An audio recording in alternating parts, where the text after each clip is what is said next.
ইরফান আবারও করুণ কণ্ঠে বলে, বাটফ্লোয়ার।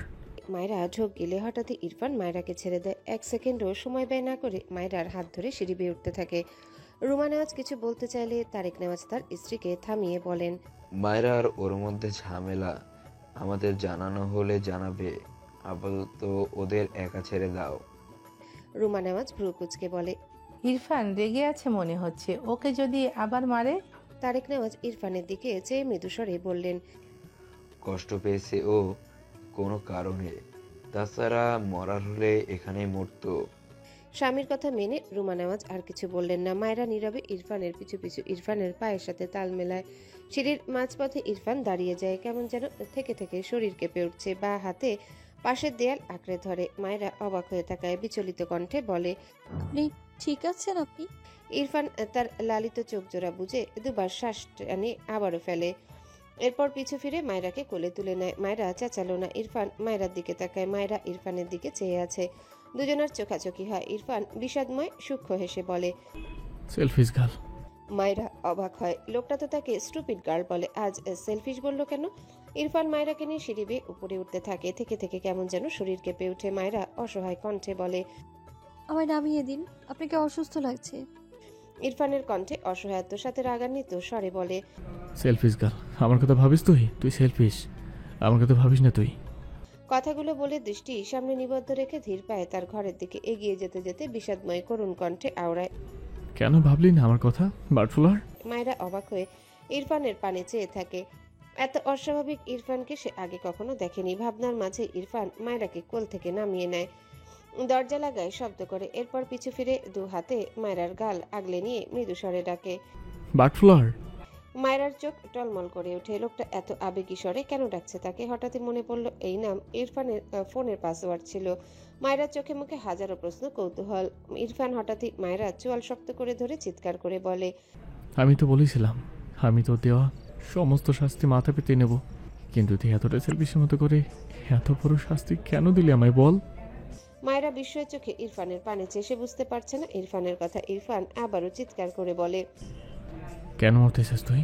তোর এত বড় কলেজে কবে হয়ে গেল বাটফ্লোয়ার? আমি কি করে থাকবো? আমি বাটফ্লোয়ার ছাড়া থাকতে ভুলে গেছি। তুই কেন এত সেলফিশ বল? মায়রা ভীত চোখে তাকায় ইরফানের দিকে, থেমে থেমে বলে, আপনি জেনে? ইরফান মায়রাকে ধাক্কা দিয়ে দু হাতে মাথার চুল টেনে ধরে বলে, হ্যাঁ হ্যাঁ, আমি জেনে গেছি আমি। ইরফানের কানে সীমান্তের বলা কথাগুলো বাজে। তুই কি জানিস না তোর বউয়ের ব্রেন টিউমার? ওই বাচ্চা মেয়েকে একা একা পাঠিয়েছিস কেন হসপিটালে? তাছাড়া ওই মেয়েটা বেশ কয়েক মাস আগে আমার ফ্রেন্ডের কাছে, সে তোর বউকে বলেছিল যত দ্রুত সম্ভব চিকিৎসা করাতে। আজ আবার এতগুলো মাস পর এসেছে, সিচুয়েশন আরও ক্রিটিক্যাল হয়ে গিয়েছে। আর সপ্তাহখানিক পেরিয়ে গেলে এই টিউমার ক্যান্সারের রূপ নেওয়া সম্ভাবনা হিউজ। মায়রা মাথা নিচু করে নীরবে চোখের পানি ফেলে। ইরফান আবারও এগিয়ে গিয়ে মায়রাকে শক্ত করে নিজের সাথে জড়িয়ে ধরে। তার বুক কাঁপছে যে। তার বার্ড ফ্লাওয়ার এটা কি করে থাকবে সে একে ছাড়া? হঠাৎই মায়রাকে ছেড়ে ডান হাতে মায়রার চোয়াল ধরে হিসিয়ে বলে, কেন মরতেছিস বল? এই বাটফ্লোয়ার বল, আমায় একটাবার কেন বলিসনি তুই? কেন বলিসনি বল? কেন লোকে রাখলি আমার থেকে? কেন এত সেলফিশ হয়ে গেলি বাটফ্লোয়ার? মায়রা কাঁদতে কাঁদতে হঠাৎ ইরফানের কে মৃদু ধাক্কা দিয়ে বলে, আমার কেউ নেই, কেউ ভালোবাসে না আমায়। কার জন্য বাঁচবো আমি? আপনিও তো আমার পছন্দ করতেন না আমায়। আমার এই সাদা চামড়ার জন্য একটু একটু কাছে আসেন, তবে কেন বাঁচাতে যাব আমি? কথাগুলো বলতে বলতে মায়রার চোখ থেকে পানি গড়িয়ে পড়ে। ইরফান স্তব্ধ চোখে মায়রার পানে চেয়ে রয়।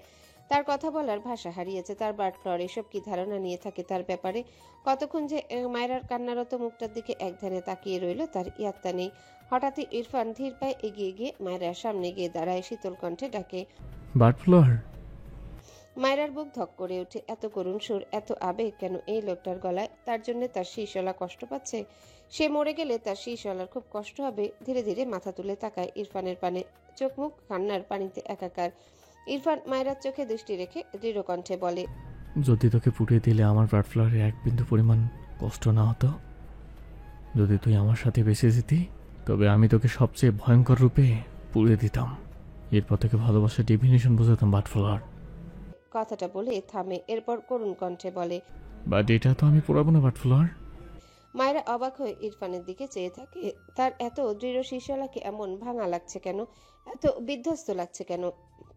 মায়েরা ঢোক গিলে ভাঙা গলায় বলে, কেন পারবেন না? আমি কে আপনার?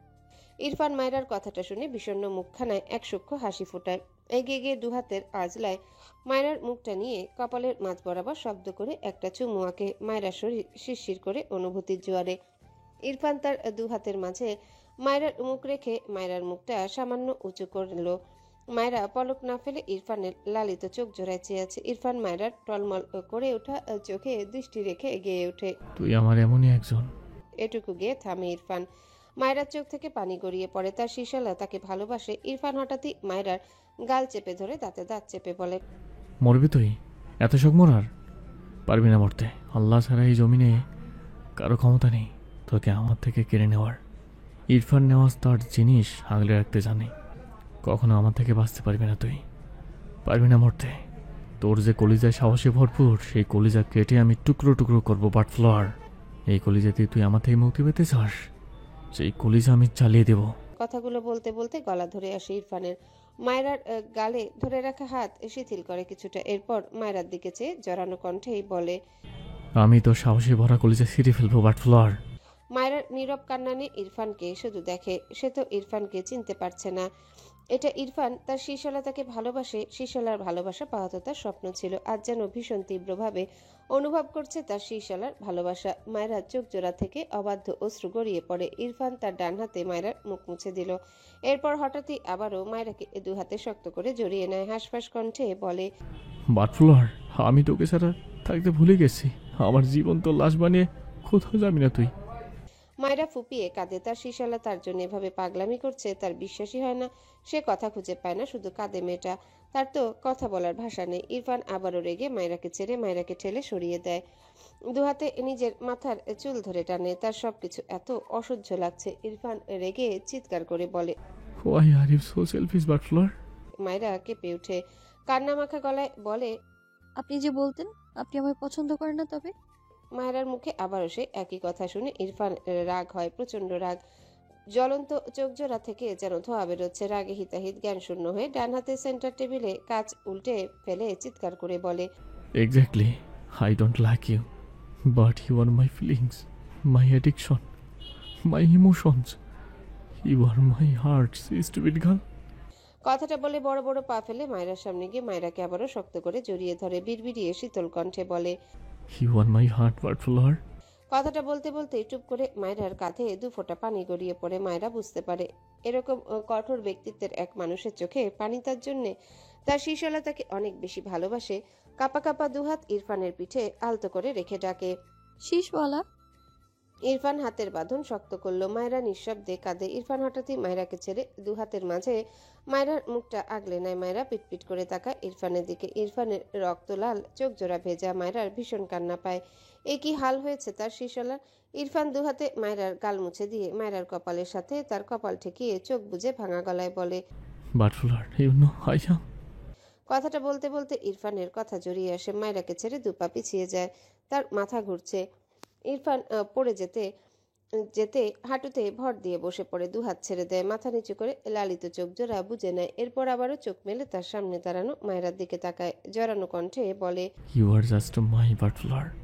মায়রা দুহাতে মুখ চেপে কাচ্ছে। তার শিশালা কেমন পাগল হয়ে গিয়েছে। সে মরে যাবে বলে তার শিশালাকে এত অসহায় লাগছে। হঠাৎ ইরফানের নাক দিয়ে অনর্গল রক্ত আসে। মায়রা ইরফানের দিকে তাকিয়েছিল। এভাবে নাক দিয়ে রক্ত পড়তে দেখে মেয়েটা চিৎকার দিয়ে ওঠে।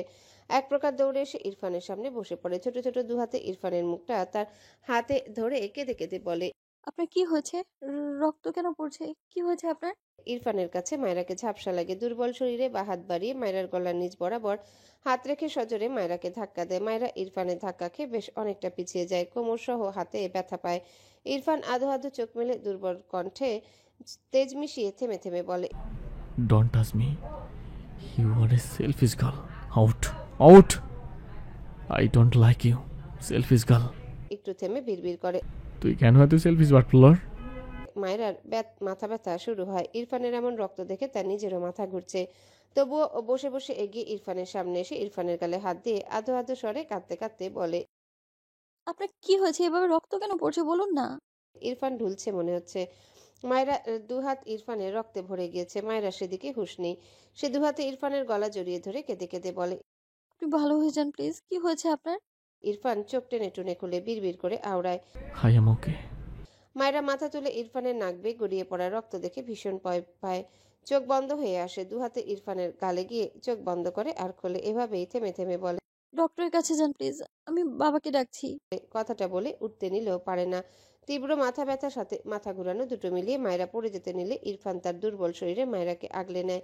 ইরফান সামলে নিতে পারে না নিজেকে। তার সবকিছু ঘুরছে। মায়েরার ভারে সে মেঝেতে ঠাস করে পড়ে যায়। তার বুকের উপর মায়েরা পড়ে যায়। মেয়েটা ফুপিয়ে উঠে ইরফানের কপালের সাথে কপাল ঠেকিয়ে দুহাতে ইরফানের গাল ধরে ফোপানি কণ্ঠে ডাকে। শীষওয়ালা। ইরফান ঝাপসা চোখে মায়েরাকে দেখে থেমে থেমে বলে। মাই ফাট ফ্লোর ডোন্ট ওয়ারি, কিচ্ছু হবে না তোমার। মায়েরা ফোপাতেই থাকে। ইরফান বেশ কিছু সময় পর শক্তি খাটিয়ে মায়েরাকে দুহাতের উপর নিয়ে উঠে বসে। মায়েরা ধীরে ধীরে জ্ঞান হারায়, যেন বিড়বিড় করে। শীষওয়ালা, আপনি ডক্টরের কাছে যান। ইরফান মায়েরাকে তার বুকে জড়িয়ে নিল। মায়েরা ইরফানের ঘাড়ে পিছনে হাত দিতে গিয়েও জ্ঞান হারানোর ফলে তার পারল না। ইরফান ঝাপসা চোখে দরজার দিকে তাকায়। সে উঠতে পারছে না, মনে হচ্ছে পড়ে যাবে যাবে ভাব। তখন এক প্রকার দৌড়ে শুদ্ধ ইরফানের ঘরে প্রবেশ করে। ঘরের ছিটকিনি ভেঙেছে মূলত। তারেক নেওয়াজ সহ রুমা নেওয়াজ সবাই ইরফানের ঘরে থেকে চিৎকার সাথে কাঁচ ভাঙার শব্দ পেয়ে ইরফানকে দরজা খুলতে বলছিল, কিন্তু এরা হয়তো শুনতেই পায়নি। ইরফানের অবস্থা দেখে শুদ্ধ সহ সবার শরীর শিউরে ওঠে। মায়েরা সহ ইরফান রক্তে পুরোপুরি মাখামাখি হয়ে আছে।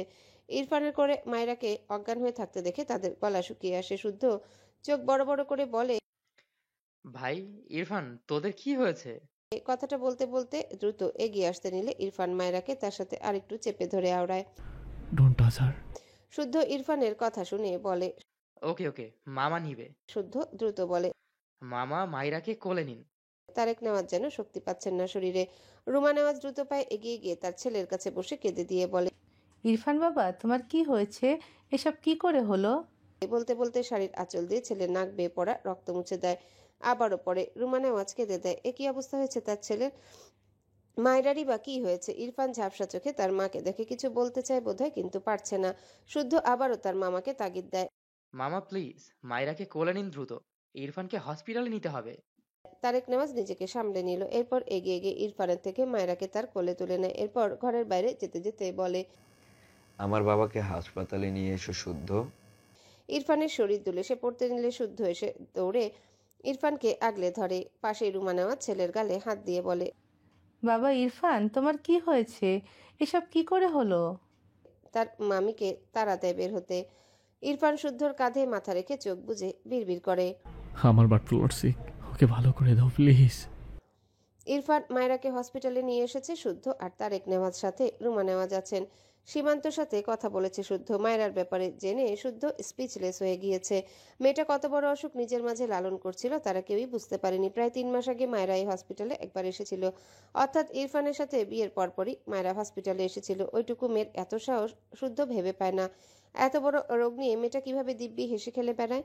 ইরফান মায়েরার টেনশনে অতিরিক্ত স্ট্রেস নিতে না পেরে প্যানিক অ্যাটাক থেকে নাক দিয়ে রক্ত এসেছে। ইরফান যখন ক্লাস 6-এ পড়ে তখন একবার নাক দিয়ে রক্ত এসেছিল, তবে তখন এর তীব্রতা অনেক কম ছিল। আজকের ইরফান টোটালি অস্বাভাবিক।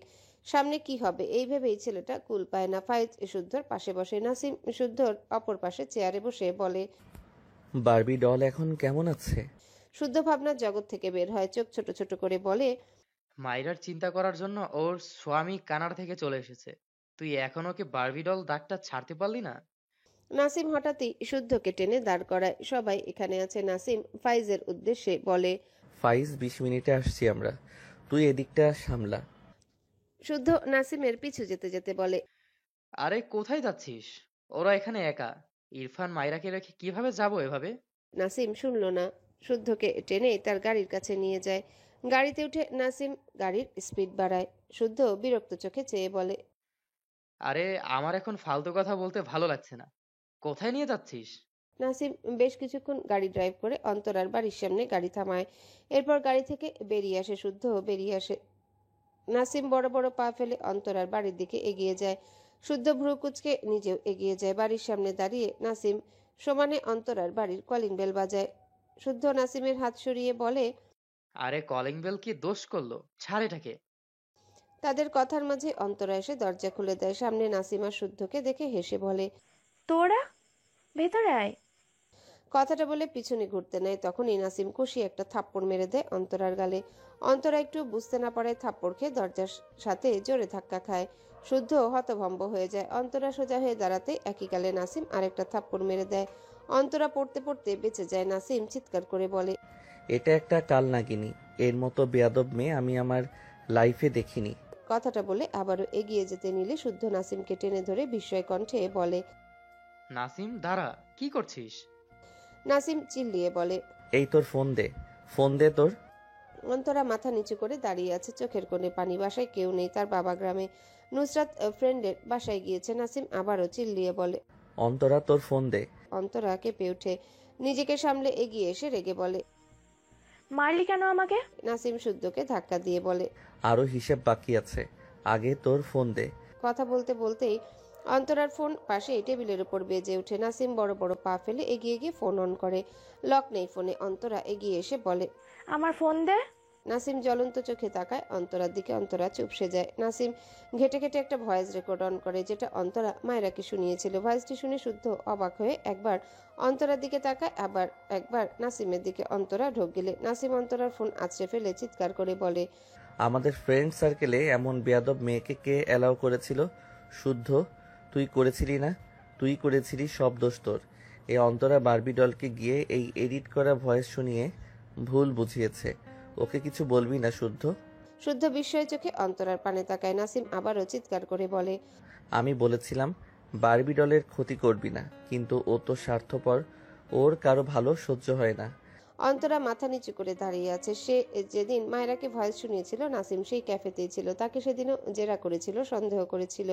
আজ এত শিওর হয়ে কিভাবে আসলো বুঝলো না অন্তরা। নাসিম রাগান্বিত স্বরে বলে, বারবি ডলের যদি কিছু হয়, একে আমি ছাড়বো না শুদ্ধ, তোর সামনে বলে গেলাম। ইরফানকে বললে তো ইরফান ওকে জবাই করে দিয়ে যাবে। দরকার হলে সেই ব্যবস্থাই করব। মাইরার ব্রেইন টিউমার। খবর পেয়ে ইরফান কানাডা থেকে চলে এসেছে সব ফেলে। তোর এত সুন্দর কাজের জন্য ওর ব্রেইনে ভালোই চাপ পড়েছে। মাইরার কিছু হলে নিজেকে কখনো ক্ষমা করতে পারবি অন্তরা? অন্তরা অবাক হয়ে তাকায় শুদ্ধর দিকে। দু চোখ ভেদ করে পানি গড়িয়ে পড়ে। শুদ্ধ তাচ্ছিল্য হেসে বলে, পারবি হয়তো ক্ষমা করতে, কারণ তোর তো সেই বোধই নেই। মনুষ্যত্ব হারিয়ে গিয়েছে তোর মাঝে থেকে। নয়তো এইটুকু বাচ্চা একটা মেয়ে, যে তোর ছোট বোনের চেয়েও ছোট, তার পিছনে লাগিস কিভাবে? আচ্ছা, তার পিছনে লাগলে কিভাবে? যাই হোক, ভালো থাকিস। কখনো আমাদের বন্ধু পরিচয় দিয়ে নিজের সাথে সাথে আমাদেরকেও ছোট করিস না। কথাগুলো বলে শুদ্ধ আর এক সেকেন্ডও দাঁড়ালো না এখানে। গটগট পায়ে বেরিয়ে যায় বাসা থেকে। অন্তরা অসহায় দৃষ্টিতে তাকিয়ে থাকে। দু চোখ থেকে ঝরঝর করে পানি পড়তে থাকে। বিড়বিড় করলো। মায়েরা। নাসিম গাড়ির স্টিয়ারিং ঘোরাতে ঘোরাতে দীর্ঘশ্বাস ফেলে বলে, তোর কাছে ওই ভয়েস রেকর্ডটা আছে না? নাসিম ডান হাতে ঝাপসা চোখ জোড়া মুছে বলে, বারবি ডলকে এই রেকর্ড শুনিয়ে এর ভুল ভাঙিয়ে দিবি, নয়তো ওর ব্রেইনে আরো বেশি চাপ পড়বে। শুদ্ধ বেশ কিছুক্ষণ নাসিমের দিকে তাকিয়ে রইল। মৃদু স্বরে বলে, মায়েরাকে অনেক ভালোবাসিস, তাই না? নাসিম গাড়ির ব্রেক কষলো। সিটে মাথা এলিয়ে চোখ বুঝলো। শুদ্ধ নাসিমের দিকে তাকিয়ে। নাসিম চোখ বুজে রেখে মৃদু স্বরে বলে, আমি শুধু চাই বারবি ডল ভালো থাকুক। বারবি ডলকে ভালো রাখতে সব করতে পারি। শুদ্ধ অবাক হয়ে বলে, মায়েরাকে ইরফানের সাথে দেখে তোর কষ্ট হয় না? নাসিম ঢোক গিলে ভারী গলায় বলে, ভীষণ কষ্ট হয়, কিন্তু বারবি ডলকে চাওয়ার অধিকার আমার নেই। বারবি ডল ইরফানকে মন দিয়ে তাকে চাওয়ার অধিকার আমার থেকে কেড়ে নিয়েছে, আর আমি নিজের থেকে বারবি ডলকে কষ্ট দেওয়ার অধিকার কেড়ে নিয়েছি। এরপর চোখ খুলে শুদ্ধর দিকে তাকিয়ে অসহায় কণ্ঠে বলে, বারবি ডল ভালো হয়ে যাবে তো শুদ্ধ? শুদ্ধ অবাক হয়ে নাসিমের দিকে তাকিয়ে আছে। মৃদু স্বরে বলে, এভাবেও ভালোবাসা যায়? নাসিম মলিন হেসে বলে, যায়। ভালোবাসার মানুষকে ভালো থাকতে দেখার মাঝেও এক আলাদা শান্তি আছে। হাজারো আক্ষেপের মাঝে একটুখানি স্বস্তি আছে। বুকের বাঁ পাশে চিনচিন ব্যথার পাশেই একটি সুখকর প্রশান্তি আছে। শুদ্ধ নীরব দৃষ্টিতে নাসিমের পানে চেয়ে রইল। নাসিম দু হাতে তার ঝাপসা চোখ জোড়া মুছে আবারও গাড়ি স্টার্ট দেয়। হসপিটালে পৌঁছে শুদ্ধ ধীরে ধীরে মায়রার কেবিনের দিকে এগিয়ে যায়। তার নিজেকে কেমন যেন অসহায় লাগছে। ইরফানের এই অবস্থা, মায়রার এই রোগ, সব মিলিয়ে সবকিছু কেমন যেন এলোমেলো হয়ে আছে। মায়রার কেবিনের দরজা ঠেলে ভেতরে প্রবেশ করে শুদ্ধ। ভেতরে ইনায়া ফাড়া আছে। রুমা নেওয়াজ আর তারেক নেওয়াজ বাইরে বসে আছেন। মায়েরা বেডের সাথে হেলান দিয়ে বসে আছে। ইনা মায়েরার দুহাত তার দুহাতের মাঝে নিয়ে কান্নামাখা গলায় বলে, তুমি এমনটা কি করে করতে পারলে মায়েরা? আমরা তোমার কেউ নই। মায়েরা নীরবে চোখের পানি ফেলে, ভাঙা গলায় বলে, সরি আপু। তোমার ভাইয়া কেমন আছে? ইনা নাক টেনে বলে, ভালো আছে ভাইয়া, ভালো আছে মায়েরা। কিন্তু তুমি এটা কি করেছো বোন? আমার ভীষণ খারাপ লাগছে। আমাদের একটাবার কেন বললে না? মায়েরা চোখ বুজে নেয়, চোখের কোণ ঘেঁষে পানি গড়িয়ে পড়ে। শুদ্ধ নিজেকে স্বাভাবিক করলো, মুখে হাসি ফোটালো। এরপর এগিয়ে আসতে আসতে ইনায়ের উদ্দেশ্যে হেসে বলে, হ্যালো বন্ধুরা, পরবর্তী পার্ট খুব তাড়াতাড়ি আসবে, তো সবাই অপেক্ষায় থাকো। আর চ্যানেলটি যারা এখনো সাবস্ক্রাইব করনি তারা পরবর্তী পার্ট দেখার জন্য চ্যানেলটি সাবস্ক্রাইব করে রেখো। ধন্যবাদ সবাইকে, আমাদের সাথেই থেকো।